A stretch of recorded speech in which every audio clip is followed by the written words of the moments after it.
नमस्कार। आज की मैथमेटिक्स क्लास में आप सभी का हार्दिक स्वागत है।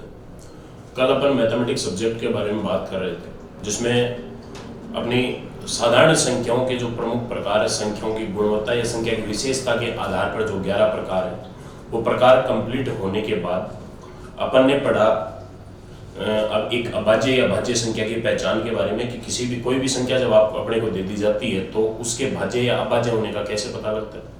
दूसरा, कोई भी दो या दो से अधिक पदों के रूप में जब आपको एक व्यंजक दे दिया जाता है या एक पद दे दिया जाता है तो उस पद में कुल कितनी अभाज्य संख्याएं हैं, उन अभाज्य संख्याओं को ज्ञात करना। इसके बाद में आज अपन बात करते हैं, और एक पॉइंट लास्ट में मैंने बताया था, अपनी बात स्टार्ट हो चुकी थी संख्याओं के बीजगणित की।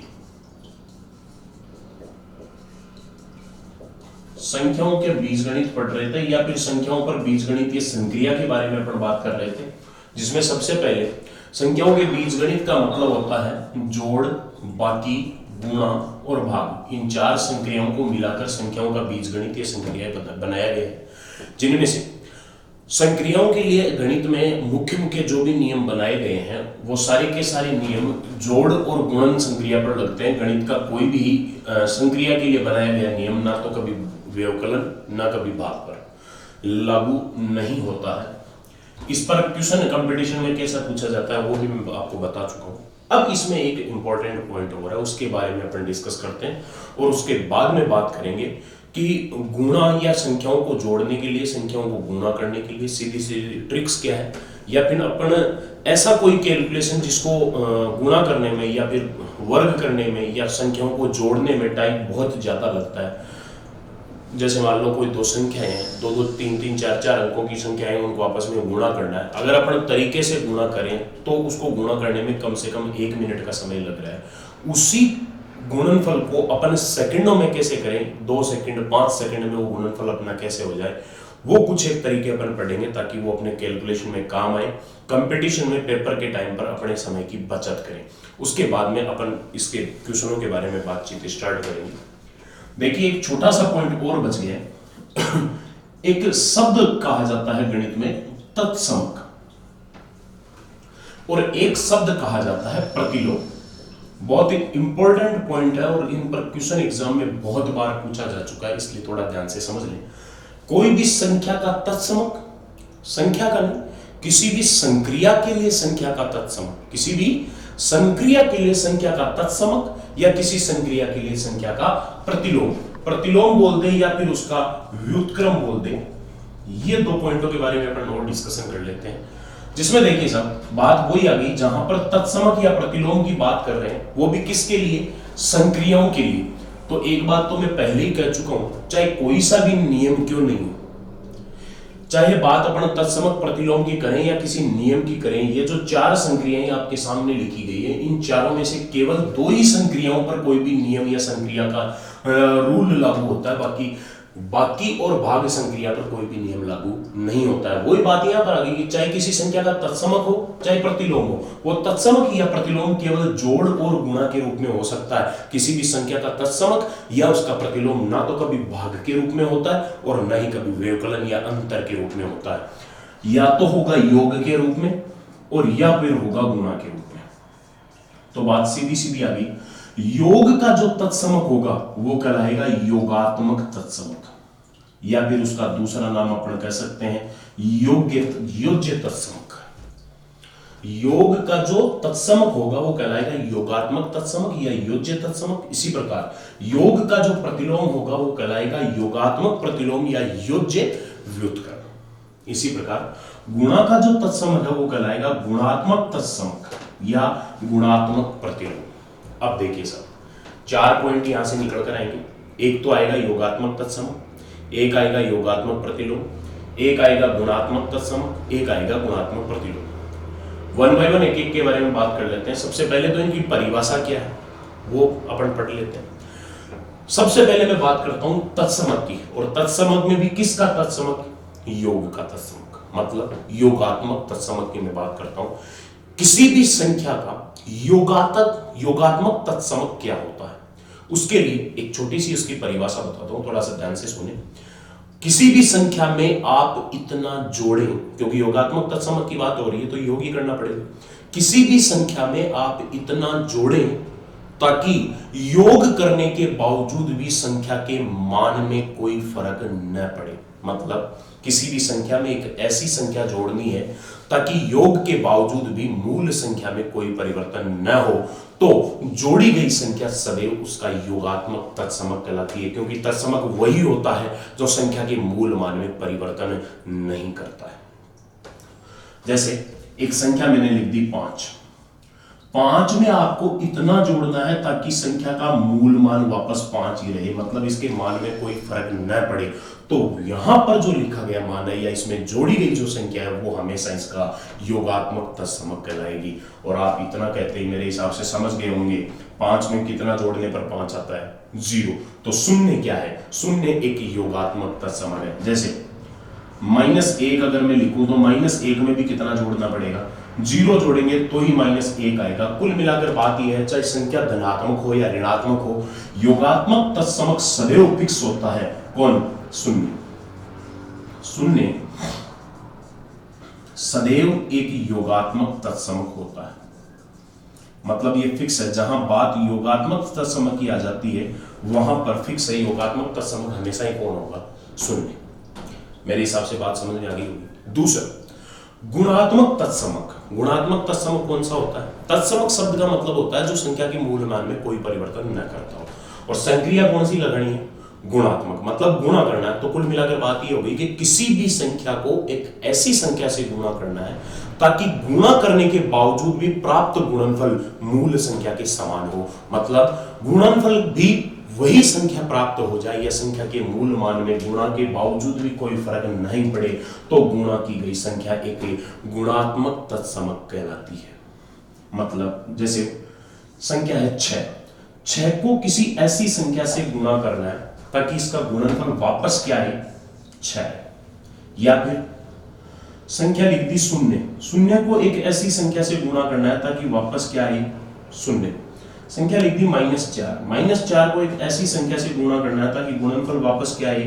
-4। कुल मिलाकर बात यही है, तत्समक चाहे योग का हो चाहे गुणा का हो, अंतर और भाग का तत्समक हो नहीं सकता। योग का हो चाहे गुणा का तत्समक हो, योग या गुणा के बाद उसके मान में कोई परिवर्तन नहीं होना चाहिए। तो जोड़ी गई या गुणा की गई संख्या योगात्मक तत्समक और गुणात्मक तत्समक कहलाती है। तो यहां पर 6 को किससे गुणा करेंगे? 1 से, 0 को 1 से, -4 को 1 से। चाहे संख्या कोई सी भी हो, चाहे धनात्मक हो या ऋणात्मक हो या उदासीन हो, लेकिन गुणात्मक तत्समक सदैव फिक्स होता है। कौन? 1। मतलब यहां से दो चीजें तो फिक्स है। कौन सी? एक तो 0 और दूसरी 1। 0 तो क्या है? 0 सदैव योगात्मक तत्समक होता है और 1 सदैव गुणात्मक तत्समक होता है। 1 सदैव गुणात्मक तत्समक होता है।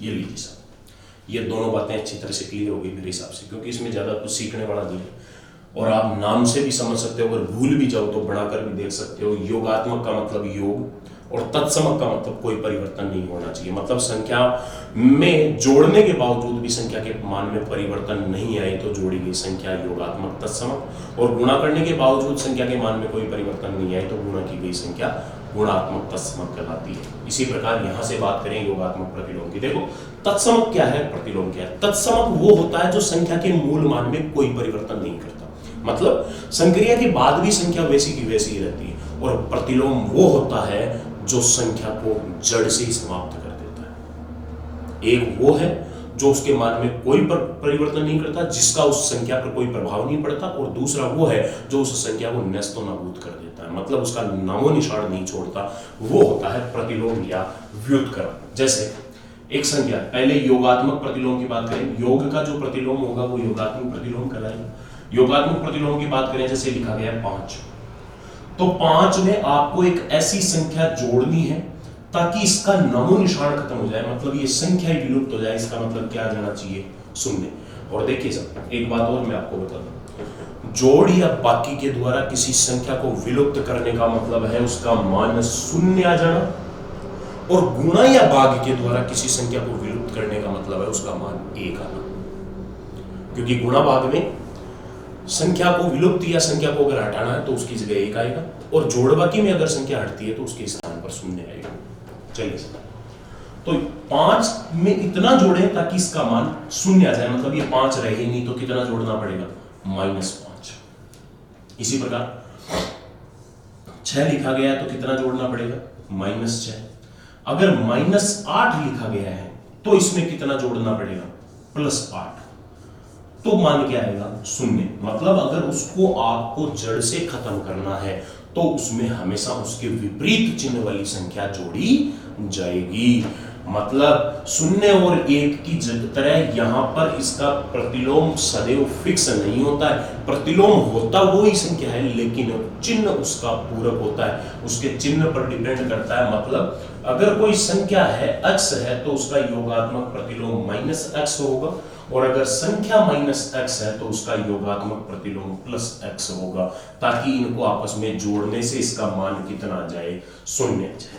चलिए साहब, ये बात हो गई। तीसरा पॉइंट क्या है, किसी भी संख्या का विपरीत चिन्ह सदैव उसका क्या कहलाता है, योगात्मक प्रतिलोम कहलाता है। सीधा सीधा ऐसे भी पूछ सकता है, जरूरी नहीं है आपको किसी संख्या का योगात्मक प्रतिलोम पूछे, संख्या देखकर उसके बारे में भी पूछ सकता है कि ये क्या है। जैसे पूछ ले 0 क्या है, योगात्मक तत्सम।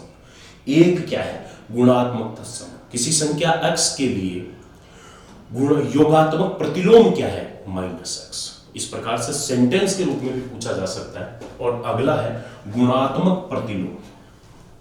गुणात्मक प्रतिलोम का मतलब क्या है कि किसी भी संख्या को एक ऐसी संख्या से गुणा करना है ताकि वो संख्या विलुप्त हो जाए, या उस संख्या का नामो निशान खत्म हो जाए, या फिर दूसरे शब्दों में कहें तो गुणनफल कितना आ जाए, 1 आ जाए। योगात्मक प्रतिलोम जो मान 0 बनाता है, गुणात्मक प्रतिलोम कौन सा होता है, जो उसका मान 1 बनाता है। जैसे एक संख्या लिख दी मैंने 5, तो 5 को एक ऐसी संख्या से गुणा करेंगे ताकि 5 यहां से खत्म हो जाए, मतलब कितना आ जाए, 1। तो कितना होगा, 1/5। लिखा गया है -4, तो भी इसका गुणनफल क्या आना चाहिए, 1। अब समझने की कोशिश करो, अगर -4 है तो गुणात्मक प्रतिलोम क्या होगा, -1/4। मतलब उसी चिन्ह का उल्टा, वही चिन्ह रहना चाहिए लेकिन संख्या उल्टी हो जानी चाहिए, संख्या का व्युत्क्रम बन जाना चाहिए। जैसे लिखा गया है -2/3, तो -2/3 का गुणात्मक प्रतिलोम कौन होगा, -3/2। क्योंकि अगर यहां प्लस कर दोगे तो फिर गुणनफल 1 नहीं आएगा, क्या आएगा, -1। इसलिए अगर +1 चाहिए तो चिन्ह सेम रहना चाहिए, ये आपस में कट जाती है और गुणनफल क्या आ जाएगा, 1 आ जाएगा। मतलब ये हुआ कि अगर कोई संख्या a है तो उसका गुणात्मक प्रतिलोम होगा 1/a। अगर कोई संख्या b है तो उसका गुणात्मक -b है तो उसका गुणात्मक प्रतिलोम होगा -1/b। और अगर कोई संख्या c/d है तो उसका गुणात्मक प्रतिलोम होगा d/c। और अगर कोई संख्या -x/y है तो उसका गुणात्मक प्रतिलोम होगा -y/x। ये सारे के सारे पॉइंट है। ये 4 पॉइंट जो मैंने आपको बताए, एक होता है योगात्मक तत्समक जो सदैव फिक्स होता है 0, एक होता है गुणात्मक तत्समक जो सदैव फिक्स होता है 1, एक होता है योगात्मक प्रतिलोम जो कि किसी भी संख्या की विपरीत चिन्ह वाली संख्या होती है, और एक होता है गुणात्मक प्रतिलोम जो किसी भी संख्या का जस्ट उल्टा होता है, चिन्ह होगा वही रहेगा, अगर प्लस है तो प्लस ही रहेगा और माइनस है तो माइनस ही रहेगा। ये 4 पॉइंट है साहब जो संख्याओं के बीजगणित का दूसरा इंपॉर्टेंट पॉइंट है। थ्योरेटिकल रूप से देखा जाए तो, थ्योरेटिकल रूप से या सैद्धांतिक रूप से अपन बात करें, क्वेश्चनों की बात नहीं करें तो बीजगणित में 2 इंपॉर्टेंट क्वेश्चन खड़े होते हैं। पहला तो नियम कौन कौन सी संक्रिया पर लागू होता है, और दूसरा उन नियमों के अनुसार या किसी भी कोई भी संख्याओं के लिए जब बीजगणित की संक्रिया की बात करते हैं तो योगात्मक तत्समक, योगात्मक प्रतिलोम, योगात्मक गुणात्मक तत्समक और गुणात्मक प्रतिलोम क्या होते हैं। ये था साहब इसका पूरा का पूरा कंप्लीट बीजगणित का बेसिक। अब मैं बात करता हूं कुछ एक सीधे सीधे क्वेश्चंस की या गुणन कैलकुलेशन की डायरेक्ट ट्रिक्स के बारे में बात करता हूं। यहां से पोर्शन थोड़ा इंपॉर्टेंट है साहब।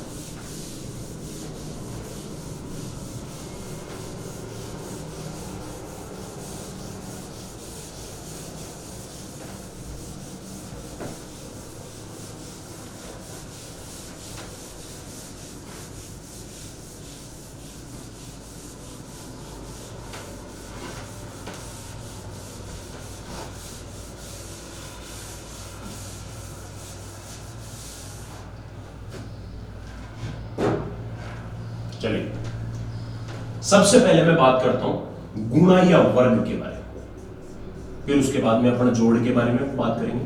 लेकिन पहले कुछ एक कॉमन ट्रिक्स जो कि संख्याओं का गुणा या संख्याओं का वर्ग करने के काम में आती है, और उनके माध्यम से किसी भी संख्या का गुणा और वर्ग बिल्कुल जैसे कहा जाए तो चुटकियों में हल हो जाता है। आपने कई बार देखा भी होगा, कई यूट्यूब चैनल्स वाले या फिर कई ऑनलाइन क्लासेस लेने वाले गुरुजन लोग ऐसे क्वेश्चनों की ट्रिक्स आपको केवल एक एक क्वेश्चन की ट्रिक्स बताते हैं कि किसी भी संख्या का वर्ग करना सीखे मात्र 2 सेकंड में। उस प्रकार की ट्रिक्स की मैं बात कर रहा हूं, लेकिन मैं 2 सेकंड 3 सेकंड की गारंटी नहीं दे सकता। वो आपकी प्रैक्टिस पर डिपेंड करता है। हो सकता है पेन चलाने की भी आवश्यकता नहीं पड़े, 1 सेकंड में आ जाए। हो सकता है अगर आपकी प्रैक्टिस लूज हो या आपने अभ्यास ज्यादा नहीं किया हो तो 10 सेकंड भी लग जाए। लेकिन यह है समय की बचत होती है, इसका मैं दावा कर सकता हूं। देखिए साहब, सबसे पहले पॉइंट के बारे में मैं बात करता हूं। इसमें कुछ 7, 8, 10 ट्रिक्स मैं पढ़ाऊंगा आपको, लगभग 10 के लगभग ट्रिक्स होगी जिसमें गुणा या वर्ग अपन कर सकते हैं किसी भी संख्या का, चाहे कि संख्या कितनी बड़ी क्यों नहीं और कितनी छोटी क्यों नहीं हो। सबसे पहले मैं बात करता हूं, आपको किसी एक ऐसी संख्या का वर्ग करना है जिस संख्या का पहला अंक 5 है। मतलब इसके पहले चाहे कुछ भी लिखा है, लेकिन संख्या का पहला अंक 5 है और आपको इस संख्या का वर्ग करना है, चाहे संख्या कितनी बड़ी क्यों नहीं हो। यह सबसे पहला मेथड है, जिसमें जैसे एग्जांपल मैंने उठाया 25 का आपको वर्ग करना है। आप देख सकते हैं 25 का पहला अंक कितना है, 5। तो क्या करना है, मैं 25 के अलावा संख्याएं जो है या पहला अंक 5 के अलावा जो संख्या उनका भी वर्ग करना सीधा बताऊंगा। लेकिन ये पहले अपन बात कर रहे हैं ऐसी संख्या जिसका पहला अंक 5 है। पहला अंक 5 है, आपको इसका स्क्वायर करना है। तो देखो 5 का स्क्वायर कितना होता है, 25। ये तो आपको करना ही करना है। अब इसके पीछे कितना लिखा हुआ है, 2। 5 का स्क्वायर 25 लिखकर इसके जस्ट पीछे ये जो संख्या है इसको गुणा कर दो इससे जस्ट बड़ी संख्या से। 2 से जस्ट बड़ी वाली संख्या कौन सी होती है, 3। तो जो उससे जस्ट बड़ी 3 है वो गुणा किया तो आया 6 और इसके आगे 25 लिख दिया, तो ये हो गया 25 का स्क्वायर 625। बिल्कुल नॉर्मल सी सीधी सी ट्रिक है। जैसे आपने लिख दिया 75 का स्क्वायर करना है, पहला अंक 5 है, 5 का स्क्वायर हो गया 25, पीछे लिखा गया 7 और 1 इससे जस्ट बड़ी संख्या, 7 से जस्ट बड़ी संख्या होती है 8। 7 को 8 से गुणा करेंगे तो ये आएगा 56 25। संख्या लिख दी आपने 45 का स्क्वायर करना है, पहला अंक इसका है 5 का स्क्वायर हो गया 25, पीछे लिखा गया है 4 और 1 इससे जस्ट बड़ी संख्या, 4 और इससे जस्ट बड़ी संख्या है 5। 4 को 5 से गुणा करेंगे आएगा 20 के आगे लिख दिया 25, तो ये हो गया 45 का स्क्वायर 2025। आपने लिख दिया एक संख्या है 95 का स्क्वायर करना है, पहला अंक दिया हुआ है 5 का स्क्वायर होगा 25 और इससे जस्ट पीछे कौन सी संख्या लिखी हुई है, 9 और 1 इससे जस्ट बड़ी संख्या, 9 से जस्ट बड़ी संख्या है 10, 9 और 10 का गुणा हो गया 90, 9025 हो गया 95 का स्क्वायर। इसी प्रकार से लिख दिया 115 का स्क्वायर करना, 115 का स्क्वायर करना है, पहला अंक क्या दिया गया है 5 का स्क्वायर हो गया 25, पीछे लिखा गया 11। आपको क्या करना है, 11 को गुणा करना है इससे जस्ट बड़ी संख्या से, 11 से जस्ट बड़ी संख्या है 12। अब आपको 11 को 12 से गुणा करना है। अब वही बात, अगर यहाँ आप 11 को 12 से गुणा करने बैठ गए तो टाइम तो उतना ही खराब होना है, टाइम की बचत कहाँ हुई। लेकिन ये ट्रिक्स अपन बात कर रहे हैं किस लिए, कि अपने समय की बचत हो जाए उसके लिए। तो आप देख लीजिए, अगर समय की बचत करनी है तो 11 को 12 से गुणा कैसे करना है, उसको डायरेक्ट या बिना पेन चलाई करें तो कैसे करें। 11 को गुणा करना है 12 से, तो आप क्या करोगे, दोनों संख्याओं के बीच में अंतर 1 का है, या तो आप छोटी वाली संख्या जो 11 है इसका स्क्वायर कर लो। 11 का अगर स्क्वायर कर रहे हो तब तो 11 जोड़ो, और अगर बड़ी वाली संख्या का स्क्वायर कर रहे हो तो इसमें से 12 घटाओ। बात दोनों में एक ही है। 11 का स्क्वायर कितना होता है, 11 का स्क्वायर हो गया 121, उसमें 11 जोड़ोगे तो 132, और अगर बड़ी वाली का स्क्वायर किया तो 12 का स्क्वायर 144, उसमें से 12 घटाओगे तो वही 132। ये होता है दो लगातार संख्याओं को गुणा करना, तो क्या आ जाएगा 13 225। इसी प्रकार लिख दिया 145 का स्क्वायर करना, पहला अंक क्या दिया गया है 5, पहला अंक 5 है, 5 का स्क्वायर कितना होगा 25। अब पीछे क्या करना है आपको, पीछे गुणा करना है 14 को 15 से। ये स्टेप लिखने की जरूरत नहीं है, मैं तो सिर्फ आपको समझा रहा हूँ, आप खुद प्रैक्टिस करोगे तो ये लिखोगे क्यों, आप तो डायरेक्ट करो। 14 को 15 से गुणा करना है तो क्या करोगे, 14 का स्क्वायर करके या तो 14 जोड़ दो, और नहीं 15 का स्क्वायर करके 15 घटा लो। 14 का स्क्वायर होता है 196, 196 में 14 से जोड़ेंगे तो ये आ गया 210 25, 21,025 आ गया 145 का स्क्वायर। इसी प्रकार अगर आप ले लेते हो 175 का स्क्वायर, 175 का स्क्वायर करना, पहला क्या दिया गया 5, 5 का स्क्वायर कितना हो गया 25, पीछे लिखा गया 17, 17 और 21 से जस्ट बड़ी संख्या 18, 17 को 18 से गुणा करना है तो क्या करेंगे, 17 का स्क्वायर करके चाहे 17 जोड़ लो, वो आपकी सहूलियत है, कौन सा आपको इजी लगता है, चाहे 18 का स्क्वायर करके 18 घटा लो। अब 18 का स्क्वायर करें तो 324, उसमें से अगर 18 नहीं घटाते हो तो 20 घटाकर वापस 2 जोड़ लो। कैलकुलेशन की सहूलियत आपके पास होनी चाहिए, कैसे करें, 18 का स्क्वायर 324, 324 में से 18 अगर चला गया तो क्या गया 306 25, 30 625, ये क्या हो गया, ये 175 का स्क्वायर हो गया। उसी प्रकार लिख दिया जैसे 215 का स्क्वायर करना, 215 में पहला अंक दिया गया 5, पहला अंक 5 है तो 5 का स्क्वायर कितना हो गया 25, पीछे क्या लिखा हुआ है 21, 21 को गुणा करना है किससे 22 से। अब क्या करेंगे, 21 का स्क्वायर होता है 441, उसमेमें वापस 21 जोड़ दो, तो 441 में 21 जोड़ा तो पहले 20 जोड़ दो, 441 में 20 जोड़ा तो 461, और एक और जोड़ दिया तो 462, तो ये कितना आ गया 46,225। आगे जैसे 245 का स्क्वायर करना है तो 245 का स्क्वायर करेंगे तो क्या करेंगे, पहला अंक कितना है 5, तो 5 का स्क्वायर कितना होगा 25, पीछे लिखा गया 24, 24 और 21 से जस्ट बड़ी संख्या, 24 से जस्ट बड़ी संख्या कौन सी होती है 25, 24 को 25 से गुणा करना है तो क्या करेंगे, पहले 24 का स्क्वायर करके उसमें 24 जोड़ दो, या 25 का स्क्वायर करके 25 घटा दो।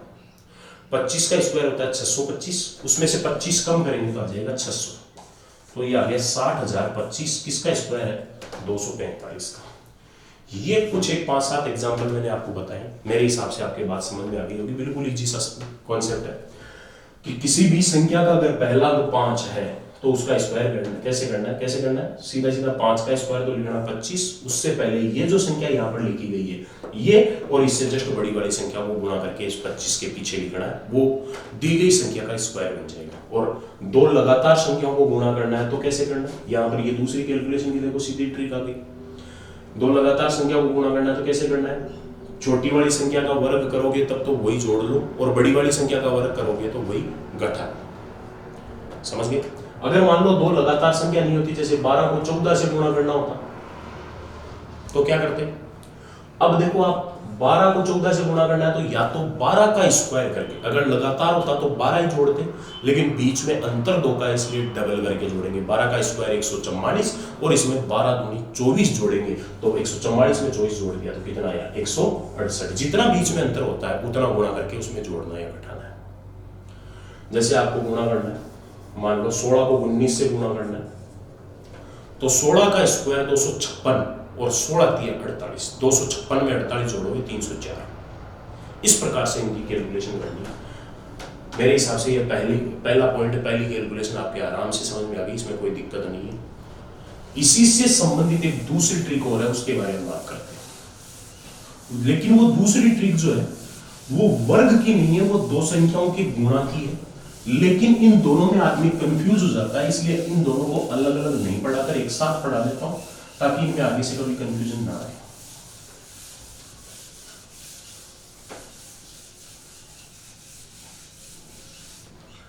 दूसरा पॉइंट जो आपका है वो है कोई भी दो संख्याओं को गुणा करना है जिनमें दोनों ही संख्याओं का पहला अंक 5 है और दोनों संख्याओं के बीच का अंतर 10 है। जैसे 35 को गुणा करना है 45 से,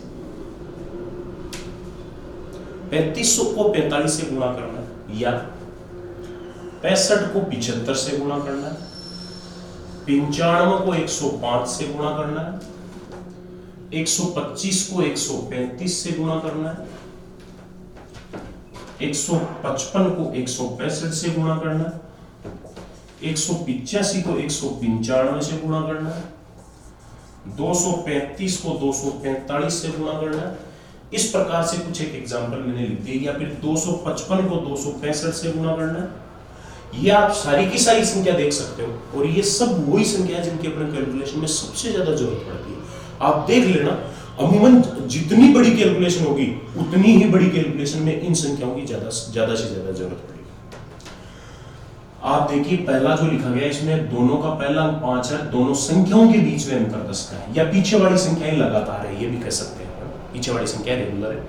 तो ऐसी संख्याओं का गुणा करने के लिए अपने को क्या करना है, देखो 5 का 5 से गुणा करते हैं तो अपन सब जानते हैं कितना आता है, 25 आता है, लेकिन यहां पर 25 नहीं है, इसीलिए मैंने इसके जस्ट बाद में बताया, क्योंकि इससे जस्ट पहले जैसे अपन ने पढ़ा 45 का स्क्वायर, तो उसमें 5 का स्क्वायर अपन ने कितना लिखा, 25। तो आपको याद रखना है कि स्क्वायर 25 होता है, लेकिन अगर ऐसा कोई पॉइंट है तो उसमें 5 और 5 का गुणा 25 नहीं लिखकर कितना लिखना है, 75। और आप गुणा करके भी देख सकते हो, ऐसी संख्याओं के गुणा में हमेशा शुरू में 75 ही आता है, इन सब के 75 ही आएगा। लेकिन वन बाय वन बात करेंगे। 5 और 5 का गुणा लिखना है 75। अब पीछे क्या लिखा है, 3 और 4। 3 और 4 में से बड़ा कौन है, 3 और 4 में बड़ा है 4। आप इसका स्क्वायर करोगे और इसके स्क्वायर में से एक कम करोगे। अगर कोई भी दो संख्याएं जिनका गुणा करना हो, दोनों का पहला अंक 5 है, संख्याओं के बीच का अंतर 10 है, तो 5 और 5 का गुणा 75 लिखना है, और पीछे जो संख्याएं हैं उनमें से बड़ी वाली संख्या का वर्ग करके एक कम करना है, वो उन संख्याओं का गुणनफल हो जाएगा। तो यहां से ये तो आ गया 75, 3 और 4 में से बड़ा 4 है, 4 का स्क्वायर 16, 16 में से एक कम कर दिया 15। तो 35 को 45 से गुणा किया, कितना आया, 15 75। इसी प्रकार इन दोनों में 5 और 5 का गुणा आ गया 75। पीछे लिखा हुआ है 6 और 7, 6 और 7 में बड़ा है 7, 7 का स्क्वायर करके एक कम करेंगे, 7 का स्क्वायर गुणा 50 में से एक कम कर दिया, कितना आ गया 48। तो 65 को 75 से गुणा किया तो कितना आया, 48 75। इसी प्रकार दोनों का पहला अंक यहाँ पर भी 5 है, 5 और 5 का गुणा आ गया 75। पीछे लिखा गया है 9 और 10, 9 और 10 में से बड़ा है 10, 10 का स्क्वायर करके एक कम करेंगे, 10 का स्क्वायर होता है 100, 100 में से एक कम कर दिया 99। इस 9975 गुणा आ गया किसका, 95 गुणा 105। इसी प्रकार इन दोनों का पहला अंक 5 है, 5 का 5 से गुणा आ गया 75। पीछे लिखा गया है 12 और 13, 12 और 13 में बड़ी संख्या है 13, 13 का स्क्वायर करके इसमें से एक कम करना है, 13 का स्क्वायर कितना हो गया 169, 169 में से एक कम किया तो आया 168 75, 16 875 आ गया 125 गुणा 135। यहां लिखा गया है 155 इंटू मल्टीप्लाइड बाई 165 से, दोनों का पहला अंक 5 5 है, 5 को 5 से गुणा किया 75। पीछे लिखा गया 15 और 16, जिनमें से बड़ी संख्या है 16, 16 का स्क्वायर करना है, उसमें से एक कम कर देना।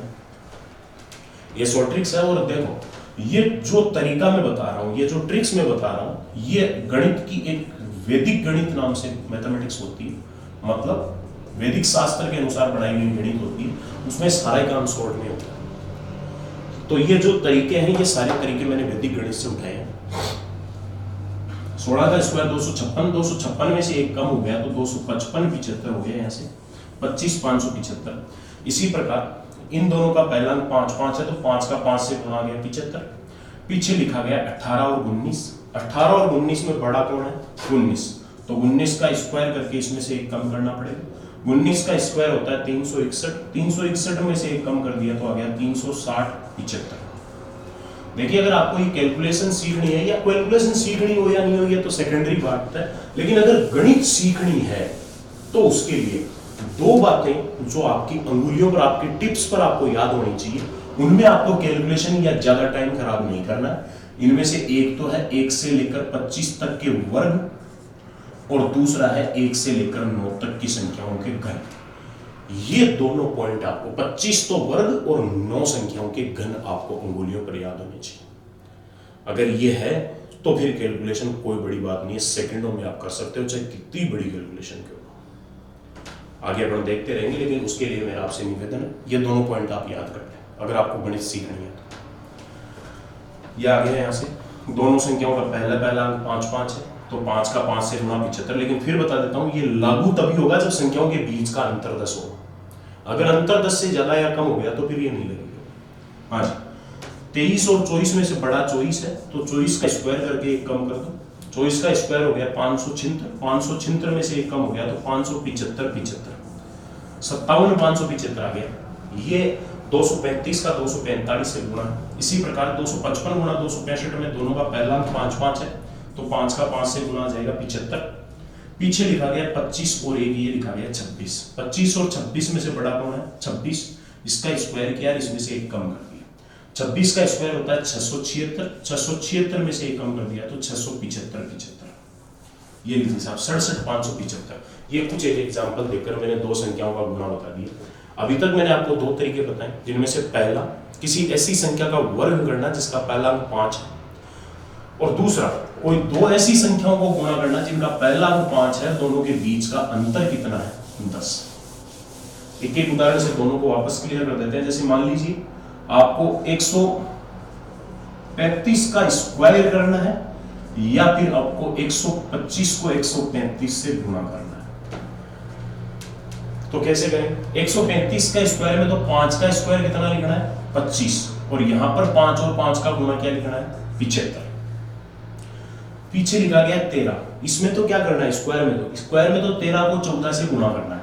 मतलब इस वाले में तो ये वाला नियम लगाना है, देखो जस्ट बड़ी वाली, दोनों रेगुलर है, और इसमें ये वाला नियम लगाना है स्क्वायर वाला। तो क्या करना है? 13 को गुणा करना है 14 से, और 13 को 14 से गुणा करने का तरीका भी मैंने बता दिया आपको।